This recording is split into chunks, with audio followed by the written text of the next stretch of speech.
এখানে ভালো একটা ঝড় হলে তো তুমি এই শেড টিকাইতে পারবে না। তারপরে এই উপর দিয়ে ভালো একটা বৃষ্টি হলে পানি আসবে ভিতরে, হান্নান ভাই পানি আসবে, পানিটা আসলে অবশ্য বাচ্চার গায়ে পড়বো। হ্যালো, আসসালামু আলাইকুম প্রিয় খামারি ভাই বোনেরা, আশা করি সবাই অনেক ভালো আছেন। তো আজকে চলে আসলাম আমাদের এক ফলোয়ার আর কি, উনি আর কি দীর্ঘদিন যাবত আমাদের পেজ থেকে ভিডিও দেখে। তো ভিডিও দেখার পরে উনি একটা খামার দিছে আর কি, তো সেই খামারটা দেখার জন্য আসলাম এবং কি তার কন্ডিশনটা আপনাদের মাঝে এখন উপস্থাপনা করবো। এবং কি আমাদের ডক্টর হান্নান ভাই আসছে, উনার মুখ থেকে শুনবো আর কি। হান্নান ভাই আসসালামু আলাইকুম। ওয়ালাইকুম সালাম। ভালো আছেন? এই তো আলহামদুলিল্লাহ, আপনারা ভালো আছেন? জি আলহামদুলিল্লাহ ভালো আছি। তো হান্নান ভাই, এই যে একটা খামারে আপনাকে নিয়ে আসছি, মানে আমার একটু একটু হাসি পাইতেছে বলার আগেই। সেটি হচ্ছে উনি হচ্ছে আমার আর কি একটা ফলোয়ার আর কি। তো উনি দীর্ঘদিন যাবৎ আমাদের পেজ থেকে ভিডিও দেখে, আপনাকেও দেখাইছি, দীর্ঘদিন যাবৎ পেজ থেকে ভিডিও দেখে। তো সেই সুবাদে উনি ছোট করে একটা খামার দিচ্ছে, মানে 400-500 মুরগি পালার জন্য। তো আপনাকে যার কারণে ফোন দিয়ে নিয়ে আসলাম, সেও আমাকে বারবার বলছে যে ডাক্তার হান্নান ভাইকে একটু নিয়ে আসার জন্য, আইসা আর কি একটু দেখুক আর কি। তো এই যে খামারে আপনি আসছেন, তো কি দেখতেছেন, কি আছে বিষয় যে খামারটা আপনি দেখতেছেন, মানে কিরকম লাগতেছে আপনার? খামারটা তো আমাদের পরিবেশ ভালোই লাগতেছে, কিন্তু ভুল করছে খামারি। ভুল করছে, এখন পর্যন্ত তো নেট দেয় না, জালনাও দেয় না, আর উপরে টিন। এই টিন তো ঝড় বৃষ্টি এলে সব ভেজু মুরগি।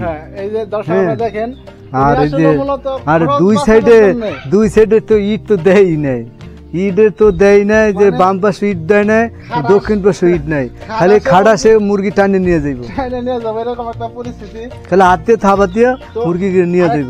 দেখেন, এই দেখেন উনি টিনটা দিয়েছে। তো দর্শকদের উদ্দেশ্যে আমি একটা কথা বলবো, যে আপনারা যারা স্বল্প খরচে সবকিছু চান, তাদের উদ্দেশ্যে কথাগুলো যে আপনারা কি করেন, বাজেট কমানোর জন্য সাধারণভাবে আপনি একটা শেড তৈরি করে ফেলান। তো আপনি একটা বিষয় লক্ষ্য করেন, এই যে আপনি শেডটা দিচ্ছেন, এখানে 500 মুরগি পাবেন। এখানে 500 মুরগিতে দেখা গেছে আপনার প্রায় 1.5-2 লাখ টাকা বিল আসবো, ঠিক আছে? তো আপনি এত লাখ টাকা ইনভেস্ট, মানে মুরগি আপনি ফার্মের ভিতর রাখবেন। এই যে একটা খামার দিচ্ছে উনি, ভালো একটা ঝড় বৃষ্টি যদি হয়, এই খামার জীবনে টিকাইতে পারবেন আপনারা। আবার এই পাশে দেখেন গ্যাপ আছে, এখানে যদি বাতাসের সাথে বৃষ্টি হয়, এই পাশে কিন্তু ভিতরে পানি আসবো। তো পানি আসলে পানিটা কই পড়বো? অবশ্যই ভিতরে পড়বো। তারপরে যে সাইডের জিনিসগুলো দেখেন, এইগুলা কিন্তু আপনার শিয়াল খাটাসে ওই পাশ থেকে টাইনা মুরগি সব নিয়ে যাবো আর কি। এবং কি নিচে কুলডা দেয় না এখানে, জানি যে এইদিকেও সমস্যা আছে। এবং কি বিশেষ করে আরেকটা সমস্যা আনন্দ ভাই, উনি যে শেডটা দিচ্ছে উত্তর দক্ষিণে, এটা মূলত রুলসটা কি আপনি বলবেন? এটা দেওয়ার নিয়মটা হলো পূর্ব পশ্চিম। হ্যাঁ, শেডটা মূলত দেওয়া দরকার পূর্ব পশ্চিমে, কিন্তু উনি দিচ্ছে উত্তর দক্ষিণে। উনি কিন্তু জায়গা ছিল, পর্যাপ্ত জায়গা এখানে ছিল, কিন্তু উনি আমাদের সে যে একটা শেডের যে একটা রুলস আছে, এই রুলসটা উনি ফলো করে নাই। কিন্তু উনি ওনার স্বল্পতা, উনি খরচ বাঁচাইতে গিয়ে মানে শেডটা এরকম উল্টো ভাবে দিয়ে ফেলাইছে। এবং কি এইখানে আরো অনেক ভুল আছে, যেমন ধরেন উনি কিন্তু বাচ্চা প্রায় অর্ডার দিয়ে ফেলাইছে। উনি রবিবারে বাচ্চা আসবো, রবিবারে বাচ্চা আসবো, কিন্তু তার কোনো প্রিপারেশন নাই। দেখেন, পর্দা দেওয়া হয় না এখন পর্যন্ত, চারিদিকে পর্দা দেওয়া হয় না, গেটে নেট দেওয়া হয় না, কোনো গেট লাগানো হয় না, এবং কি আবার 1.5 ফিটের দেওয়া হয় না, ওইখানে যে নেট দিব সেটাও দেয় না। এবং কি ফুল উড়ে যে আপনার এই মানে ভাইরাস দমনের জন্য যে মেডিসিন গুলো, যেমন চুনা মারা হয় না, পটাশ মারা হয়। আচ্ছা ইমরান, তুমি যে এই যে একটা শেড দিছ, ঠিক আছে, এত স্বল্প বাজেটে তুমি এইভাবে কেন দিলা? তুমি তো দীর্ঘদিন যাবত আমাদের পেজ থেকে ভিডিও দেখো, একটা মূলত একটা পারফেক্ট ভাবে শেড কিভাবে তৈরি করতে হয়, ওটার আমাদের অনেক ভিডিও দেওয়া আছে আমাদের পেজে। তুমি ভিডিও দেখছো, তারপরেও কেন এরকম ভাবে শেড দিলা? আসল কথা বলতে গেলে, এখন মানে আমি প্রথম অবস্থায় ব্যবসাটা রানিং করার জন্য আমি কোন রকম ভাবে খালি চালু করলাম। তারপরে পর্যাপ্ত জায়গা আছে আমার ওই পাশে, আমার ঘর দেওয়ার মতো সমর্থ এখন কম, টাকার ইনভেস্ট করতে পারতেছি না, তার জন্য আমি সেরকম ভাবে ঘরটা দিতে পারি নাই। তার জন্য আমি 2-3 মাস পর আমি অন্য জায়গায় বড় করে ঘর দেব। 2-3 মাস। আমার কথা এখানে, এই যে এখন ঝড় বৃষ্টি, হান্নান ভাই এখন তো ঝড় বৃষ্টির মৌসুম, ঠিক আছে, এখন তো বৈশাখ মাস। এটা তুমি এই যে টিনটা দিছ, এই যে ঘরটা দিছ বাঁশ দিয়ে, সম্পূর্ণ বাঁশ দিয়ে, এই যে তুমি পাটের যে একটা দড়ি দিছ, এইগুলো কিন্তু একটু ভিজলে হান্নান ভাই এগুলো নরম হয়ে যায় একদম। তো একটা ইসলাইলি বাচ্চা ঠান্ডা লাগবে, একবার ডাইরেক্ট ঠান্ডা লাগবে, বুঝে ভিজে যাবে। আচ্ছা, বুঝে যাবে। তারপরে এইখানে আরেকটা বিষয়, তুমি যে শেডটা দিলা, ভালো কথা দিছো আলহামদুলিল্লাহ।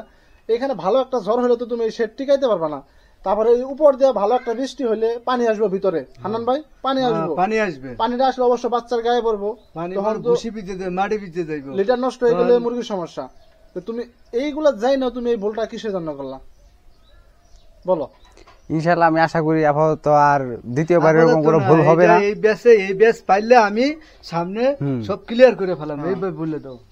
এটা হ্যাঁ ঠিক আছে, এই ব্যাচটা উঠিয়ে তারপর দ্বিতীয়বার আমি ঘর আগে নিজের কন্ট্রোল করে নিব, তারপর আমি দ্বিতীয়বার বাচ্চা উঠাবো।